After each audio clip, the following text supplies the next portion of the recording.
Today, I bring you an important update that could directly affect millions of Americans receiving Social Security, SSI, and SSDI benefits. I know many of you have heard about policy changes again and again, and it can feel overwhelming. But I need you to pay close attention because this time the situation is very different. I'm Emily Carter, reporting from our newsroom in Washington, D.C., and you're watching Retirees Update, where we keep you informed on Social Security, Medicare, and retirement benefits. Hello to our first viewers. Don't forget to subscribe and turn on the bell to get the latest on Social Security and retirement benefits. To make this easier for you, I've gone through a 60-page report and will break it down into clear, simple language. In today's program, you will hear the facts, the good news, the challenges, and most importantly, the steps you should take right now to safeguard your benefits. According to the official White House statement, this executive order is introduced with the goal of modernizing the Social Security system and preventing fraud. The report shows that in the past year alone, more than $2.3 billion were paid out improperly, including to people who no longer qualify or those exploiting loopholes. There are three core objectives in this order. First, to shorten the disability determination process that currently takes months. Second, to implement new technology that can catch fraud before payments are made. And third, to require more frequent eligibility reviews for certain groups. I'm reminded of a neighbor who has been receiving SSDI for several years due to a chronic illness. Recently, she suddenly received a letter demanding updated medical records to prove her condition, and her family was shaken with fear of losing her benefits. That story reflects the same anxiety many of you might be feeling right now. If you are currently receiving Social Security retirement benefits and are over the age of 65, you can feel reassured. These upcoming changes will have little to no direct impact on your monthly payments. The measures are primarily aimed at strengthening security and preventing fraud, which in turn helps safeguard the long-term benefits of seniors. However, there are several groups who need to pay closer attention. First, veterans receiving SSDI due to service-related injuries will see their files reviewed more frequently, which means updated medical documentation will be required on a regular basis. Next, parents receiving SSI for their children will also be significantly affected. Instead of the irregular reviews of the past, annual evaluations will now be mandatory, requiring families to keep detailed records and updated medical evidence. For those who are unemployed but receiving SSDI, the Social Security Administration will apply stricter monitoring of all income sources, including part-time work. Finally, individuals with disabilities under the age of 50 will face a tougher approval process, along with mandatory eligibility reviews every year instead of once every 3 years. These are the key points you need to understand so you won't be caught off guard by the upcoming changes. Starting October 1st, 2025, the Social Security Administration will roll out a real-time income verification system. This means that whenever you or someone in your household receives a paycheck, that information will be shared with SSA immediately, instead of waiting for the annual report. On November 15, 2025, new medical reporting requirements will take effect. Anyone receiving SSDI or SSI will need their doctors to submit updated reports using more detailed forms, which may also require additional tests.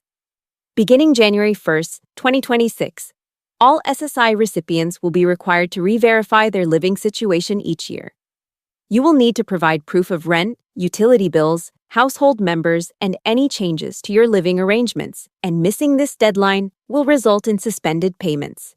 In addition, SSA will establish benefit integrity units in each state, specialized teams tasked with reviewing high-risk cases such as frequent movers, individuals with multiple sources of income, or households with several members receiving benefits.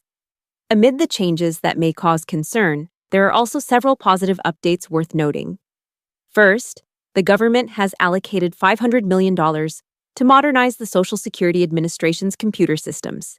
This investment is expected to shorten processing times, reduce lost paperwork, and improve overall customer service. Another important improvement is the new Safe Harbor rule. If you report any changes within 30 days, such as income, living arrangements, or medical condition, you will not face penalties even if those changes affect your eligibility. In addition, The trial work period for disabled individuals has been extended from 9 months to 12 months, giving you more time to try part-time work without risking your benefits too quickly. Finally, special cases such as individuals with ALS, end-stage renal disease, or veterans with a 100% service-connected disability rating will be fast-tracked, with applications processed within 30 days instead of the months-long wait under the old system. To stay ahead of these changes, there are several steps you should start taking right now. First, make it a habit to keep all of your records organized. Any documents related to Social Security, medical reports, or pay stubs should be safely stored, either as hard copies or digital files, so you can quickly provide them when requested. Next, if you are considering applying for benefits, do it as soon as possible. The new rules will make the application process more complicated, so submitting now ensures your case is reviewed under the current standards. For those earning part-time income, it is absolutely critical to report every dollar honestly. With the new real-time monitoring system, hiding income only increases the risk of losing your benefits. Finally, be prepared to tighten your budget and seek community support if needed. Do not hesitate to look into resources such as food banks, utility assistance programs, or housing support. Taking these steps now can help you stay secure during this period of transition. There are several concrete steps you should take right now to protect your benefits. First, reach out to your local representatives. No matter your political affiliation, lawmakers need to hear directly from the people affected by these changes. Next, connect with disability advocacy groups in your community. These organizations often provide free guidance, help review cases, and assist with appeals if necessary. Another important step is to schedule an appointment with your doctor to update your medical records. Having fresh, complete reports ready can help prevent interruptions in your payments when reviews come up.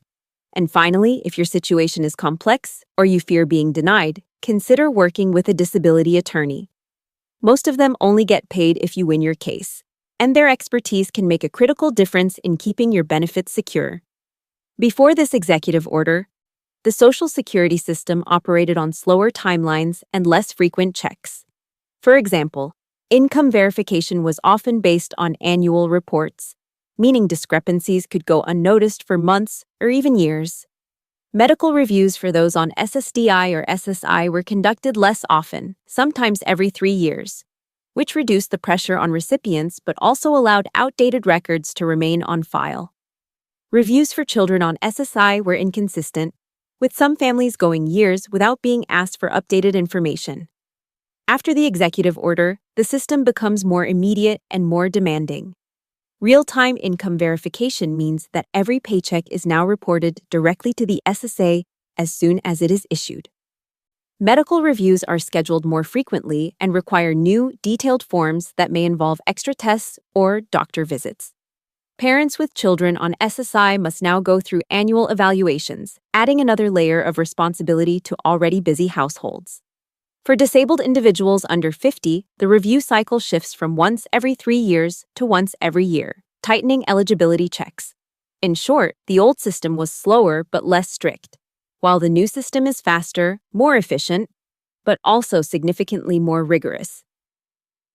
Let's imagine a family with a young child receiving SSI due to a serious medical condition. Under the old rules, their case might only be reviewed every few years, which gave the parents breathing room to focus on treatments and daily care. With the new executive order, this family will now face annual reviews, meaning every year they must gather updated medical records, attend appointments, and provide proof of their child's condition. This can add stress, costs for extra visits, and more paperwork, but it also ensures benefits remain aligned with the child's current health. Now consider a veteran who is on SSDI for a service-related injury. In the past, his disability status might not be reviewed often, and as long as his condition was documented at approval, he could go years without additional proof. Under the new changes, veterans like him may need to provide updated evidence more frequently, with stricter verification of service-connected claims. This could feel burdensome, but it also means the system is closely monitoring to ensure legitimate cases remain supported.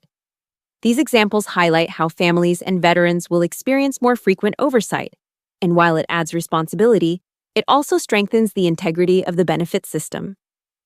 One of the most practical steps you can take right now is to build a complete folder of important documents that the Social Security Administration may request during reviews. Start with proof of living arrangements such as a rental agreement, lease contract, or mortgage statement.